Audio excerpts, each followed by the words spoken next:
This is your news source evening bulletin for today, Wednesday, the 28th day of June in the year 2023. I'm Gordon Mosley reporting, and here's what we're tracking tonight.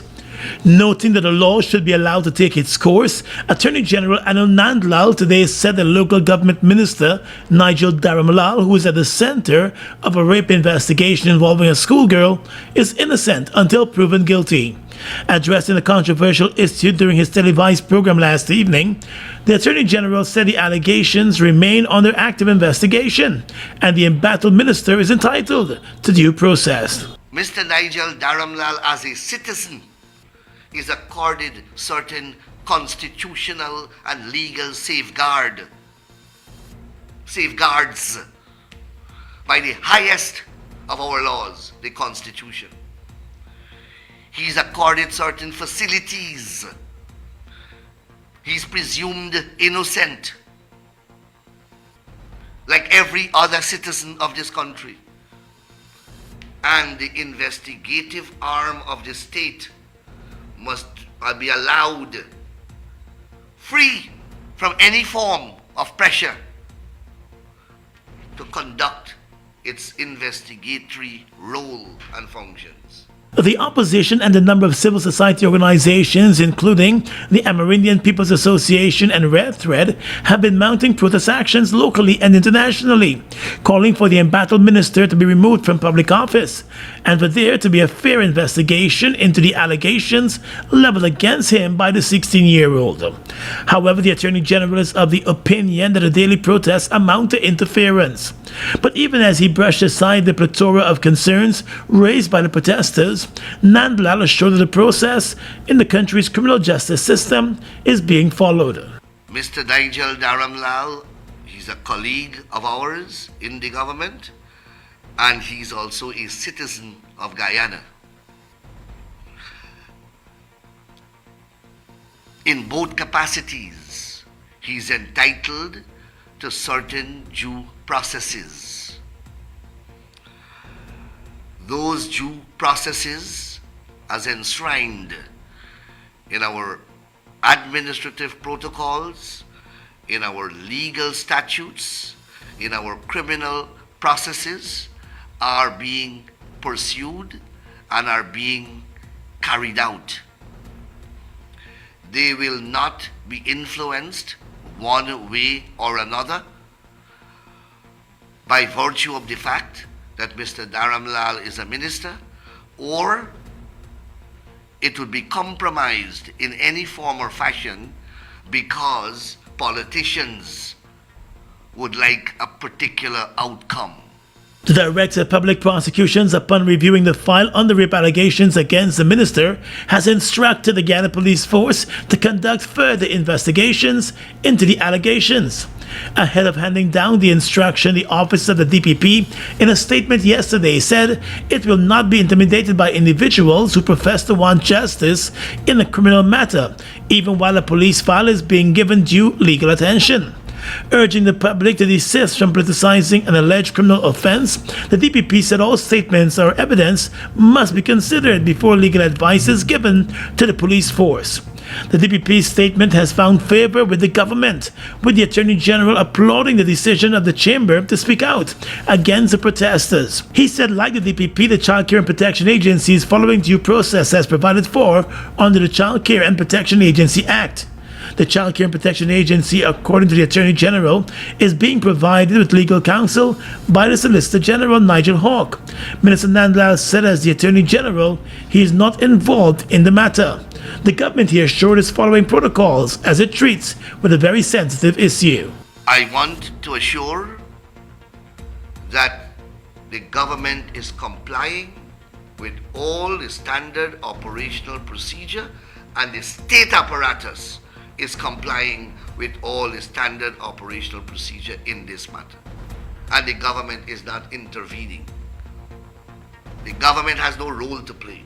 Grilled on the issue on Tuesday, President Theo Fanali said the administration will decide on the way forward with regards to Minister Dharamlal's role in the government based on the outcome of the investigation and whether or not he is criminally charged. More news coming up in just a moment. It's been a long time coming. Overdue, some might say. But now that it's here, it will change life forever. And it is here to stay. The future is now. Transforming Guyana into the 21st century. Introducing GTT Fiber. Experience internet connectivity like never before. Speeds you deserve at prices you can afford from a name you can trust. Sign up today. GTT Fiber is here. GTT. Together, we rise faster. Oh my lord, I just love to shop in this store. My customers, them gonna love all these things. So many different things in one place.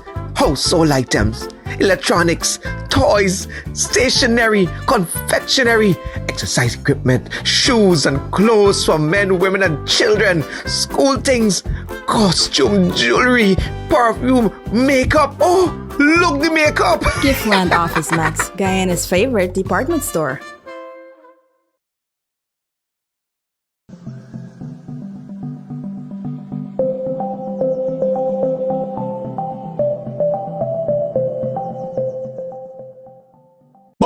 Bust the flavors. We're full of flavors. Bust the flavors, that me crave for. We're full of flavors. Tell your neighbors about the bust the flavors. Grab a bust the flavors. Yeah, thirst buster. Grab a buster. Bust the flavor, taste the savor. Bust the flavors. Bust the flavors.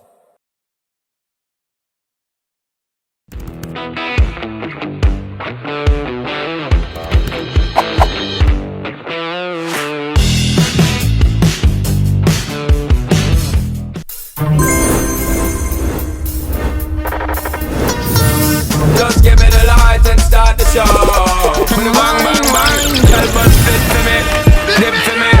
Baby girl, I want you flip for me.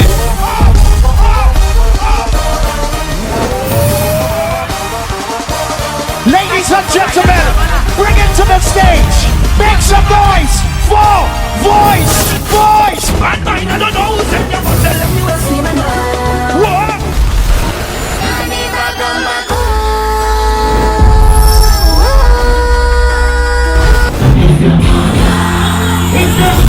She want me buy a breakfast sheet. Where you been? My Johnny walk away. Where you been? Me that you never gonna leave. Richmond Hill a little Guyana. Show them how Guyana sweet. Show them how Guyana nice. We are one Guyana. Toronto, Canada. Strong and solid in countries far and wide. New India Assurance, we're standing by your side.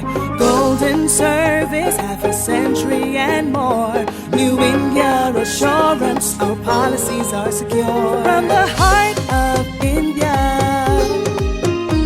we serve these islands. The strength that you can trust, you're safe when you come to us. New India Assurance Company. Assurance when you need it most. For your home, motor or business insurance, visit New India Guyana office, 58 Brickdam next to Star Computers. Telephone 226-0415-7. Comfortable parking available. Guyana and Grenada appear confident that Trinidad and Tobago will take the necessary steps to remove the existing barriers to the importation of honey into the Twin Island Republic, following the CARICOM Heads of Government meeting next month. Trinidad's Food and Drug Act of 1960 and Beekeeping and Bee Products Act of 1935 prohibit the importation of honey into the island. But for CARICOM countries such as Guyana and Grenada, the legislation conflicts with the revised Treaty of Chaguaramas. The issue has long engaged the attention of the Council for Trade and Economic Development. However, President Irfan Ali appears optimistic that there will be change soon. This is a challenge of being in the region. You can't give up. We have to have hope that it will change. I think that there is a mood now. My own opinion is that there is a mood in the region now to have these trade barriers and these challenges addressed. And I'm very confident that that mood can bring us results. The president made the comments while speaking to reporters on the sidelines of the CELAC meeting, which was held here in Guyana. He said the issue regarding the barrier to the importation of honey in the Trinidad and Tobago has been raised at the level of CARICOM, and there is a commitment by Trinidad that the issue will be addressed. It's an outdated law. I can't pronounce on that system, but I know that it is an item on the CARICOM agenda, and for not only Guyana, but Grenada also. The Grenadian Minister for State and Agriculture, Adrian Thomas, expressed similar optimism, telling reporters that Grenada and Trinidad are currently locked in negotiation. The sector has been growing in Grenada, and we have top quality honey. We just won a prize in England for the best honey in the Caribbean. There's a demand for it in the Trinidad market, and we are being kept out of that market. So we are negotiating and we are talking with Trinidad. The Grenadian minister anticipates that following the next CARICOM heads of government meeting in July, the issue will be dealt with. The CARICOM heads of government meeting will take place in Trinidad and Tobago from the 3rd to the 5th of July under the chairmanship of the Prime Minister of Dominica, Roosevelt Skerritt. The Ministry of Natural Resources has announced that CGX Energy Incorporated and Frontier Energy Corporation have discovered oil in the Quarantine Block at the Way 1 well, marking a significant milestone in offshore exploration endeavors. According to the Natural Resources Ministry, preliminary investigations using wireline logs and core samples have revealed the presence of 64 meters of hydrocarbon-bearing sandstone with a Santonian interval. However, the findings are yet to be verified since no physical samples were obtained. The ministry said to determine the net pay and establish a basis for evaluating the find, an independent third-party laboratory will analyze the rock and fluid properties extracted from the Santonian core. The analysis is expected to take place over the next 2 to 3 months.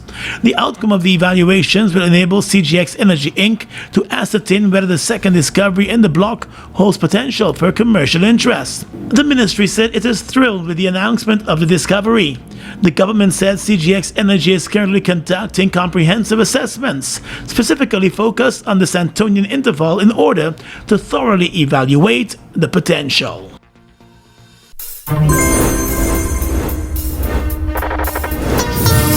Just give me the light and start the show. With a bang, bang, bang. Girl, but fit for me, dip for me. Baby girl, I want you flip for me.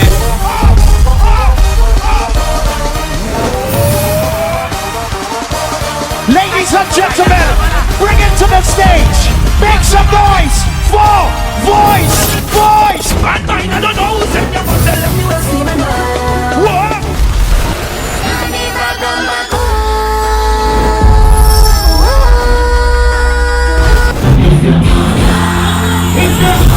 She want me buy a bread for she. Where you been? My Johnny walk away. Where you been? Me that you never gonna leave. Richmond Hill, a little Guyana. Boom! Show them how Guyana sweet. Show them how Guyana nice. We are one Guyana. Toronto, Canada.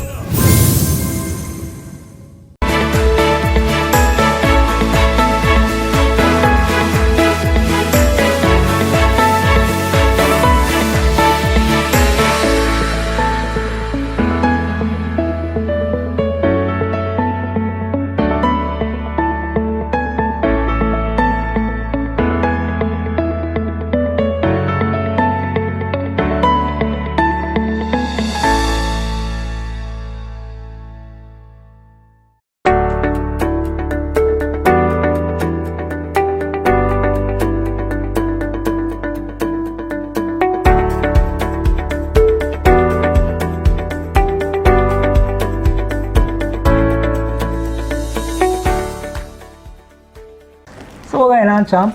I passed here last week and this shop locked up tight. Why? We come down with the flow, so we have to take a couple of days. I can't deal with them kind of setbacks, man. Now. I just get a headache when you see I can't make me little bread. I know them ways, champ. But thank God for NIS. NIS? What you got to do now with NIS? I mean, what I got to do with NIS? I register as self-employed and I make monthly contributions to NIS. So you see, for them days, I lose. NIS pay me back for most of them days. What? That is good. You know, I always used to believe that it's only people in big offices and sellers pay NIS.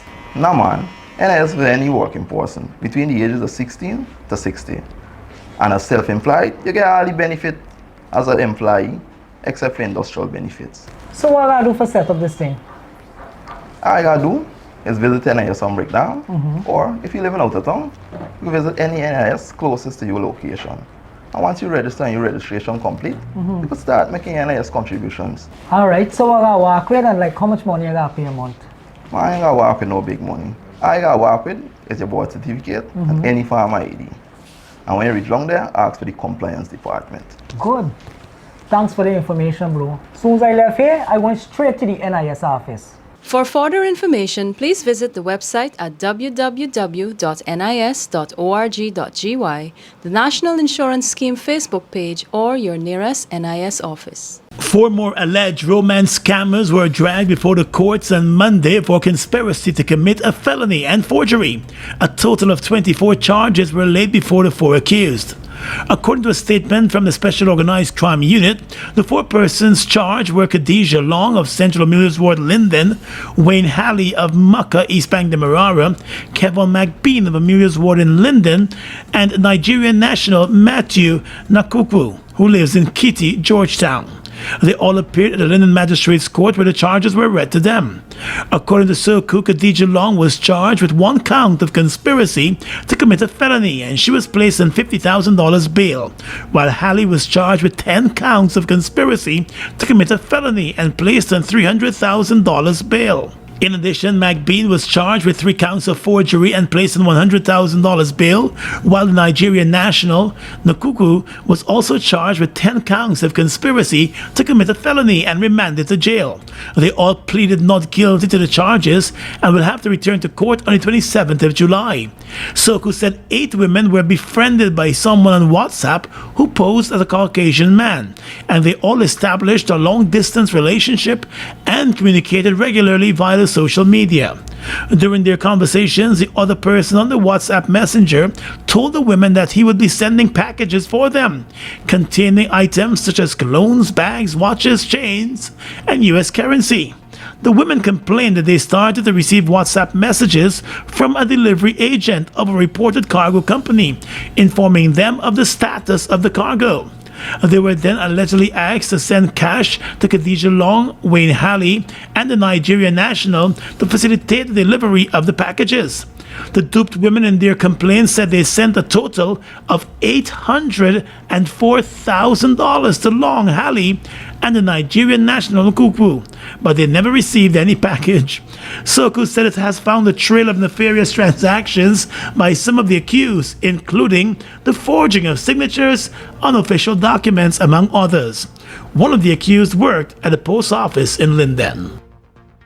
Turning our attention now to the police blotter, a young driver and a pensioner were killed in a horrific accident last evening when a speeding car collided with an electric bike on the public road which runs through Hampshire in the Corentyne Berbice. The 2 dead persons have been identified as 24-year-old Brandon Ramsamy of the Corentyne and 60-year-old Morir Khan, also of Corentyne. Ramsamy is alleged to have been driving his motor car with registration number PRR 7985 in a dangerous manner when the accident occurred. The Guyana Police Force in a statement said the accident took place at around 11:30 last night and involved 3 other persons. According to the police investigations, Ramsamy was proceeding east along the public road when he lost control of the car and slammed into the electric bike, which was heading west along the southern part of the same road. Ramsamy was speeding at the time. The police said as a result of the collision, the rider on the electric bike was pitched onto the southern parapet and into a drain where he received injuries about his body. The car, on the other hand, flipped over several times, killing the driver and leaving his passengers nursing a number of injuries. The car driver and the electric bike rider were both pronounced dead on arrival at the hospital in the area.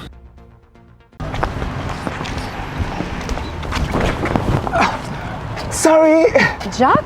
Hey. Boys, where you going with all that speed? Yo, today's the 15th. My NIS contributions are due, and I ain't even get the forms as yet. Hold on. You mean to tell me that you're not aware that all self-employed persons can now make their NIS contributions using the MMG app from the comforts of their homes and offices? Really? I just pay my bills using MMG, Yes, Jack. And the thing's simple. All you have to do is open the app, select Pay Bills, Government Services, NIS, and Pay. They will prompt you to enter your NIS number, the month you're paying for, and the amount. So I don't need to submit any form? No. The only time you submit in a form is when you're making a claim. Wait. I could make a claim too? Oh, no, man. Jack. You didn't know that? Yes. All self-employed persons are entitled to all benefits from NIS. Well, except for the industrial benefits. And here's the good part. All of their forms, you can download them from the NIS website. Well, girl, I'm really glad I bumped into you. Anyhow, make sure you pay your bills later. Later? I gotta sit down right here and pay my contributions first. Take care. For further information, please visit the website at www.nis.org.gy, the National Insurance Scheme Facebook page, or your nearest NIS office.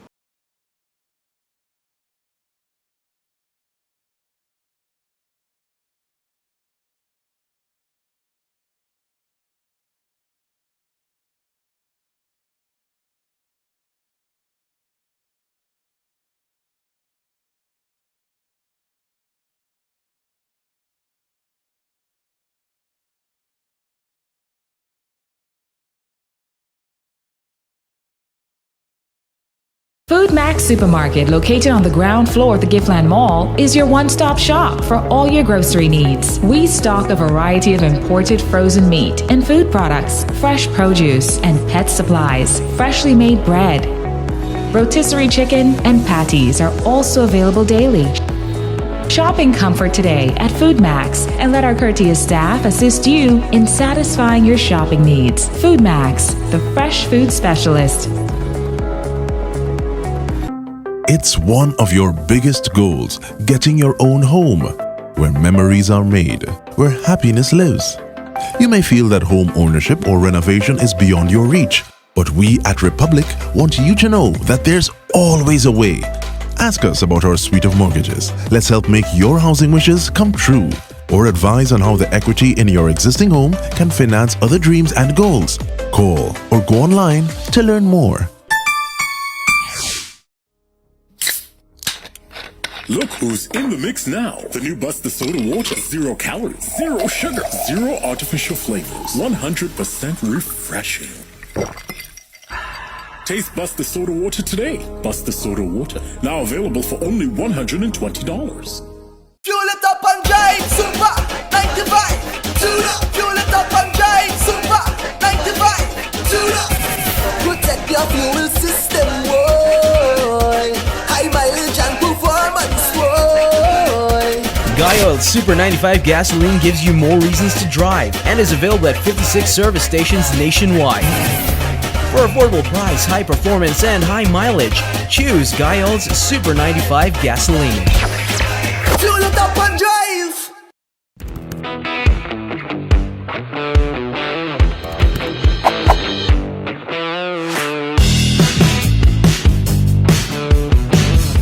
With your regional and international news tonight, I'm Svetlana Marshall in the region. New York City Mayor Eric Adams says the city will open a 12th humanitarian emergency response and relief center as thousands of Caribbean and other asylum seekers continue to arrive weekly in the city.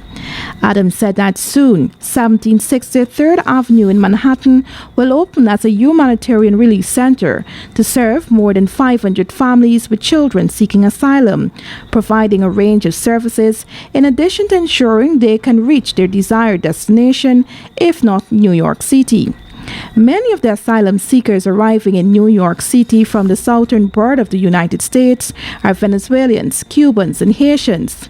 The New York City mayor said the center demonstrates the city's commitment to meeting its obligations and doing so with care, compassion, and dignity for every person. There are over 50,000 asylum seekers currently in the city's care. However, more than 81,200 have been seeking assistance since last spring. Adams said since the humanitarian crisis began, the city has taken fast and urgent action, opening, among others, about 175 emergency shelters, enrolling thousands of children in public schools through Project Open Arms, launching the Asylum Application Help Center to help migrants with their asylum applications, and more. The defense ministers of Cuba and Russia discussed the development of joint technical military projects this week at a meeting in Moscow, just days after mercenaries marched towards the Russian capital, Reuters said in a report. The longtime political allies, both subject to U.S. sanctions, have sharply increased economic ties in recent months, facilitating trade and investment to circumvent those restrictions. This week, Russia proposed to extend that cooperation to the country's militaries. The meeting came just days after the U.S. said it would have deep concerns about Chinese intelligence and military activities in Cuba, after the Wall Street Journal reported that Beijing was planning a spy base and military training facilities on the island. Cuba has denied those allegations, citing a lack of evidence. And finally tonight, international news. A man tore up and burned a Quran outside Stockholm's Central Mosque on Wednesday, an event that risked angering Turkey as Sweden bids to join NATO after Swedish police granted permission for a protest to take place. Police later charged the man with agitation against an ethnic or national group. A series of demonstrations in Sweden against Islam and for Kurdish rights have offended Ankara, whose backing Sweden needs to gain entry to the North Atlantic Treaty Organization. Sweden sought NATO membership in the wake of Russia's invasion of Ukraine last year, but alliance member Turkey has held up the process, accusing Sweden of harboring people it considers terrorists and demanding their extradition. Turkish Foreign Minister Hakan Fidan condemned the act in a tweet, adding that it was unacceptable to allow anti-Islam protests in the name of freedom of expression. Burning of religious texts is disrespectful and hurtful, the deputy spokesperson for the U.S. State Department told reporters in a daily briefing. And that's your News Source Evening Bulletin for tonight. I'm Gordon Mosley reporting and encouraging you to stay safe.